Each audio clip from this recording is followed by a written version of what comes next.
The Taliban have captured another 3 provincial capitals in their advance across Afghanistan.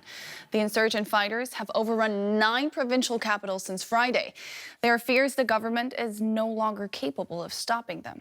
U.S. President Joe Biden has defended his decision to pull U.S. forces from the country, saying it's now up to Afghan leaders to come together to find a solution. Meanwhile, the humanitarian crisis on the ground is escalating as thousands of families are forced to flee. They can dream of a better future, but today they're seeking refuge in this park. Tens of thousands of families like theirs have been displaced in Afghanistan's ongoing fighting, and there's not enough food or other relief material for them. The displaced people are in a terrible and frustrating situation, but the government has not sent a representative here to help. It appears the government has little to offer them. We call on the international community and international institutions to help as soon as possible to provide food and non-food items to the many people displaced in Afghanistan. The government is also struggling on the battlefront. While its forces still control the majority of provincial capitals, over the past week they've lost significant ground to the advancing Taliban militants. And while the fighting is the major concern, there are also fears of what life might look like in the new Afghanistan as more and more areas come under Taliban control. The UN rights chief is warning of war crimes by the militant group. The people of Afghanistan are speaking of their deep fears of a return to the worst of the human rights violations of the past. Women, minorities, human rights defenders, journalists, as well as others who are particularly vulnerable, need particular protection. There are very real risks of renewed atrocities against ethnic and religious minorities. Living conditions were already difficult for many Afghans, and the situation is only getting worse. For more details on this rapidly evolving situation, let's bring in journalist Ali Latifi, who's in Kabul. Ali, good to see you again.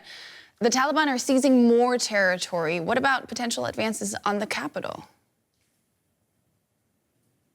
You know, the thing is that the Taliban have been in the neighboring provinces of Afghanistan for a very long time. They've also been in several districts of the province of Kabul for a very long time.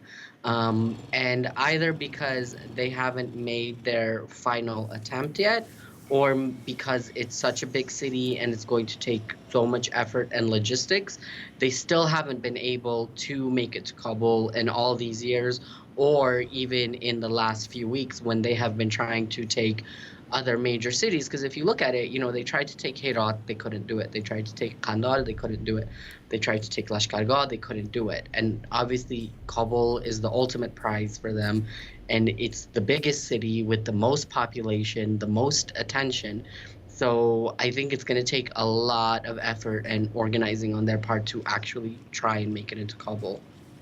Now, from the areas where the Taliban have seized control, we're receiving reports of government forces retreating without a fight. Is this them giving up? Is it part of their strategy, or are deals perhaps even being done?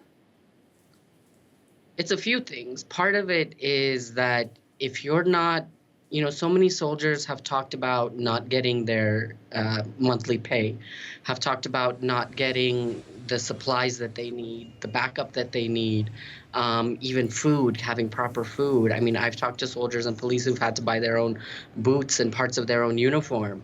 So if you're dealing in that kind of a situation and you're coming under an onslaught, unfortunately, there's enough people that will give up and say, you know what, it's not worth it because nothing's really changing in this area anyways, and I'm coming under attack. The other thing is that the Taliban have also been very smart in their marketing and in their branding, going to these districts, especially places where there isn't a lot of internet access, and saying, hey, we have this picture with these U.S. officials. They stood with us. They told us this area is ours anyway. Don't even bother. And then it's also just the fact that if you don't feel like you're going to be backed up, the likelihood of you standing and supporting, you know, a government that's not paying you, that doesn't even for sure send your dead body back if you die on the battlefield, unfortunately, that all affects morale. President Ashraf Ghani has traveled to the besieged city of Mazar-e-Sharif. What is the purpose of his visit? He needs to reassure people, because the Taliban have been talking the last few days about getting as close to Mazar, within kilometers of it.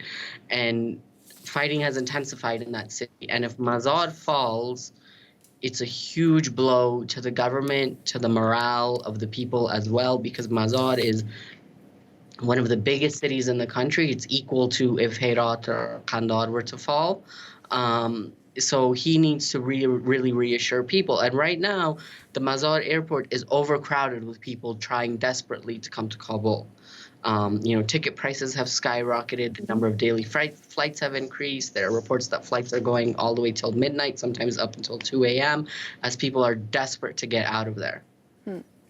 Journalist Ali Latifi joining us from Kabul. Thank you very much.